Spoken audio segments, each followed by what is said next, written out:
बिस्मिल्लाहिर्रहमानिर्रहीम अस्सलामुअलैकुम। तहरीक इंसाफ का लॉन्ग मार्च शुरू होने से कबल ही बड़ी बगावत ने जन्म ले लिया है। पंजाब हुकूमत खतरे में पड़ गई है। बहुत बड़ी खबर है, इसकी तफसील आपके सामने रखूंगा। एस्टेब्लिशमेंट और तहरीक इंसाफ के माबैन दूरियां मुसलसल बढ़ रही हैं। आजम सवाती ने आज एक धमाकेदार प्रेस कॉन्फ्रेंस की है और उसके अंदर दो बड़े आम सीनियर अफसरान के उन्होंने नाम लिए हैं और उन पर इल्जामात लगाए हैं। इसकी तफसील भी आपके सामने रखनी है। और तीसरी बड़ी आम खबर है, राना सनाउल्लाह बेकाबू होता जा रहा है और अब उसने पंजाब हुकूमत के जो अफसरान हैं उनको भी डराना धमकाना शुरू कर दिया है। इमरान खान का जो लॉन्ग मार्च है उसका मुल्की सियासत पर क्या इम्पैक्ट पड़ने जा रहा है, इस पर भी बात होगी। और मैं उम्मीद करूंगा कि आप समाप्त करने के बाद हमेशा की तरह अपने कीमती फीडबैक से जरूर आगाह करेंगे। राना सनाउल्लाह और हुकूमती वज़रा इस वक्त मुकम्मल तौर पर जो है वो घबराए हुए हैं। उनको नजर आ रहा है कि इमरान और अवाम एक तरफ खड़े हैं और हम इलेक्शन के अंदर जाने की पोजीशन में नहीं है। इसलिए इदारे और तहरीक इंसाफ अगर थोड़ी बहुत गलतफहमियां पैदा होती हैं तो उसको हवा दी जाए। और अब बड़ी हैरत होती है जब पाक फौज के दिफा के लिए इस मुल्क का मौजूदा वजीर दिफा जो है वो सामने आता है, या राना सनाउल्लाह या मरियम नवाज या नवाज शरीफ, वो जब इस तरह की बात करते हैं तो उस पर कौम को बड़ी हैरत होती है। लेकिन अब राना सनाउल्लाह जो है उसको लगता है कि एक तो पंजाब के जो अफसरान हैं वो यहाँ पर एक्शन जो है वो मुजाहिरीन पर नहीं करेंगे, तो एक बड़ी तादाद जो है वो इस्लामाबाद के अंदर दाखिल होगी। और फिर जो इमरान खान ने इस मरतबा लॉन्ग मार्च के लिए हिकमत अमली अडॉप्ट की है वो भी बड़ी अजीब है। यानी वो रास्ते के अंदर बड़े सुकून के साथ लाहौर से इस्लामाबाद का 7 दिन के अंदर वो फासला तय करेंगे और दिन के टाइम पर ये लोग बढ़ेंगे, जलसे होंगे, जुलूस होंगे, वहां पर तकरीरें होंगी, वहां आवाम जो है भरपूर तरीके से इस्तकबाल करेगी। इर्द गिर्द के जो जीटी रोड के इलाके हैं वो वहां पर पार्टिसिपेट करेंगे। तो आवाम का एक मोमेंटम बनेगा। लॉन्ग मार्च जो है उसका वो कवरेज मिलेगी, पाकिस्तानी मीडिया हो, डिजिटल मीडिया हो, इंटरनेशनल मीडिया हो। तो इस हुकूमत की पहले ही चूंकि कोई इखलाकी क्रेडिबिलिटी रह नहीं गई, कानूनी एतबार से भी जब 2-3 मरतबा ये इलेक्शन हार चुके हैं तो अवाम के सामने जाने की पोजीशन में नहीं है। तो बिल आखिर इमरान खान का जो मुतालबा है वो साफ और शफाफ इलेक्शन के लिए टाइम फ्रेम सेट करना है। यानी अगर वो हुकूमत अपनी मुद्दत पूरी करना चाहती है तो फिर भी कोई ना कोई दरमियानी रास्ता निकालना पड़ेगा। और यही वजह है कि इमरान खान ने बताया कि जो उनकी मुलाकातें हुई थी उसके अंदर भी उन्होंने यही बात की। लेकिन अब राना सनाउल्लाह जो है उसको लगता है कि वो तमाम मामलात को हैंडल कर लेगा। वो अफसरान को जो पंजाब के अंदर है, हालांकि 18वीं तरमीम के बाद जो सूबाई हुकूमत होती है उसके बाद बड़े इख्तियारात होते हैं। पिछली मरतबा जब इमरान खान साहब वजीर आजम थे तो सिंध हुकूमत ने बड़ा टफ टाइम दिया था। तो अब वो समझते हैं कि यहाँ पर इनको डराया जाए और एस्टेब्लिशमेंट जो है उनकी जो हमायत है उसका सहारा लिया जाए। उन्होंने एक खत लिखा है और वो वफाकी वजारत दाखिला की तरफ से जो खत है वो पीटीआई के, वो कहते हैं लॉन्ग मार्च से अदम इस्तेकाम का खदशा है। किसी को ताकत के जरिए वफाक पर चढ़ाई की इजाजत नहीं दी जा सकती। आइन के तहत हर सूबा वफाकी कवानीन पर अमल दरामद का पाबंद है। अब ये वो खत अरसाल कर रहे हैं जो सूबाई IG हैं, DI जो है यहाँ पर चीफ सेक्रेटरी, उनको बता रहे हैं।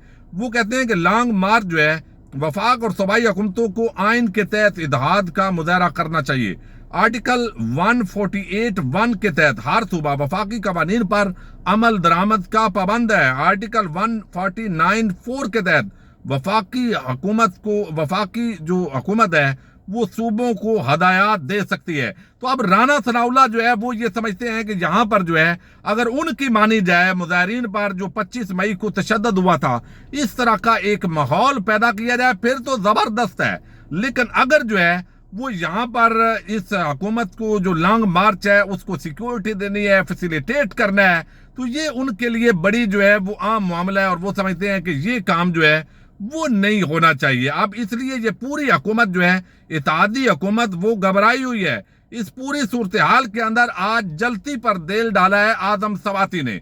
गुज़श्ता रोज़ आपको इल्म है कि आज से 2 दिन पहले उन्होंने एक प्रेस कॉन्फ्रेंस की, जिसके अंदर उन्होंने बताया कि अरशद शरीफ जो है, चूंकि अभी उनकी मैयत आ रही है, उनकी तदफीन होनी है, तो इसलिए वो ऐसा पेंडोरा बक्स नहीं खोला जाते, लेकिन उन पर दौरान हिरासत तशद्दुद किया गया। उन्होंने एक ट्वीट किया, उनके खिलाफ कानूनी कार्रवाई हो सकती थी, लेकिन उनके पोतों के सामने जिस तरह उनको तशद्दुद का निशाना बनाया गया है, और फिर जो जिन लोगों ने टार्चर किया है उन पर उन्होंने इल्जाम लगाया, और आज तो जो है वो अखीर हो गई है। और उन्होंने गुज़श्ता रोज बताया था कि वो एक प्रेस कॉन्फ्रेंस करेंगे जिसके अंदर वो बताएंगे कि वो 2 लोग कौन है जो पूरी रियासती जो मशीनरी है उनके बकौल उन्होंने यरगमाल बनाई हुई है। जजज हूँ, वो नीचे जितने भी लोग हैं वो उनसे डरते हैं। इमरान खान साहब तो मिस्टर एक्स और वाई का जिक्र करते हैं, लेकिन आज जो आदम सवाती हैं उन्होंने यहां पर जो है वो आज बड़े शदीद इल्जामात लगाए हैं। प्रेस कॉन्फ्रेंस तो तवील है, उन्होंने अपने वो तशद्दुद भी दिखाया है। उन्होंने उस जुडिशल मजिस्ट्रेट पर भी इल्जाम लगाया है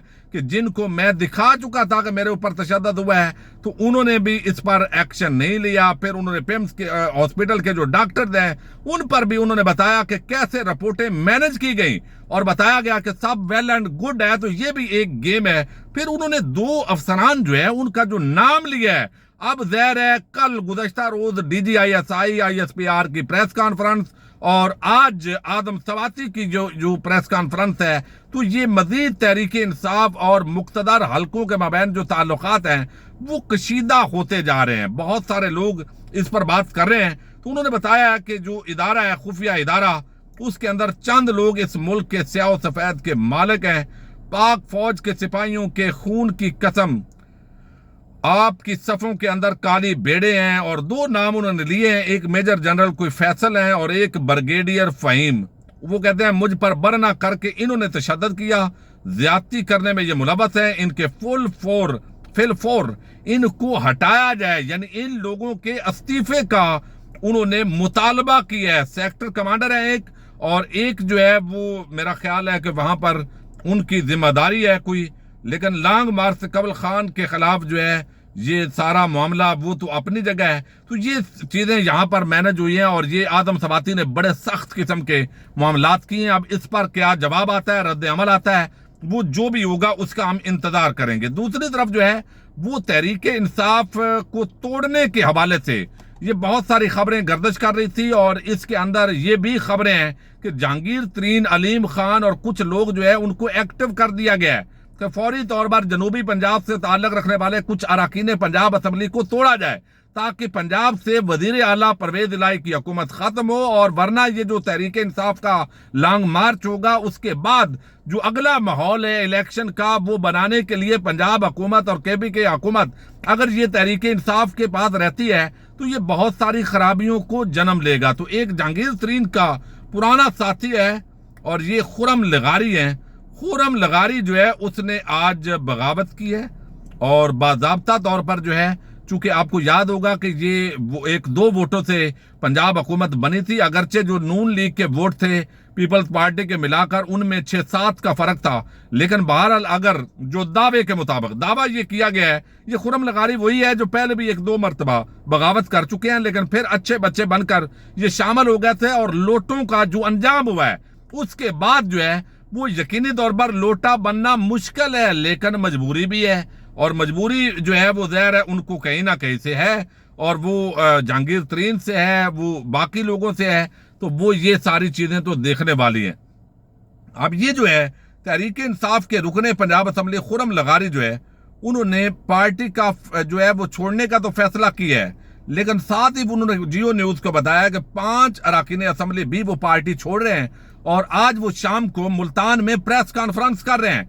लेकिन उन्होंने जो दावा किया, उन्होंने कहा कि हम इस हुकूमत के साथ मजीद नहीं चल सकते, पंजाब काबीना के अंदर शामिल होने का क्या क्राइटेरिया है। तो एक तो ये है कि कोई इदारों पर हमले का अब बनाया जाएगा कि PTI ने ये किया है, तो इसलिए जो है वो हम मुस्ताफी हो रहे हैं। लेकिन दूसरी तरफ ये मामला बड़ा अजीब है कि उन्होंने खुद ही उगल दिया है कि वजीर उनको चूंकि नहीं बनाया गया, उनकी ख्वाहिश थी, तो इसलिए पार्टी अच्छी नहीं है, बल्कि अब ये हुकूमत बुरी हो गई है, इसलिए वो 5 लोग जो है उनके साथ मिलकर प्रेस कॉन्फ्रेंस करके तो PTI से, इस हुकूमत से वो अलहदा होंगे, और वो उसके बाद उनका जो अंजाम है वो सियासी तौर पर तो देखने वाला होगा। लेकिन बहरहाल खुर्रम लगारी ने इल्जाम आयद किया कि चेयरमैन पीटीआई इमरान खान नौजवानों को गलत इस्तेमाल कर रहे हैं और नौजवानों को धोखा देते देखकर दिल दुखी है। मैं अपने हल्के में मौजूद हूं और मुशावरत के बाद ही पार्टी छोड़ने का फैसला किया है। लेकिन जिन अराकीन का उन्होंने दावा किया है उनमें से एक रुकन जो है अब्दुल हई दस्ती, जो वहां से एमपीए हैं मुजफ्फरगढ़ से ही, तो उन्होंने कहा है कि जनाब हम इमरान खान के साथ हैं, लॉन्ग मार्च में शरीक होंगे, इमरान खान के बयानिए के साथ हैं, तो मैं कम अज कम उसके अंदर शामिल नहीं हूं। और भी जो दावा कर रहे हैं उसके मुताबिक अरकान असम्बली मुस्ताफी नहीं होंगे। लेकिन ये बात बहरहाल इस वक्त जराए बड़ा आम दावा कर रहे हैं कि कुछ मजीद जो है वो बगावतें भी जन्म लेंगी, पीटीआई को तोड़ना अब ये एक मामला रह गया है। चूंकि अवाम ने जो लोटे बने थे उनका जमहूरी अंदाज के साथ जो मामला किया था वो सारी चीजें खुलकर सामने आ गई हैं। अब कौन अपनी सियासत को दांव पर लगाता है, किस कीमत पर लगाता है, आने वाले दिनों के अंदर हालात क्या होते हैं। तो लॉन्ग मार्च जो है वो बगैर एक बहुत बड़ी समझे कि एक एक्टिविटी है और मीडिया आइंदा चंद दिनों के अंदर इसको फोकस भी करेगा।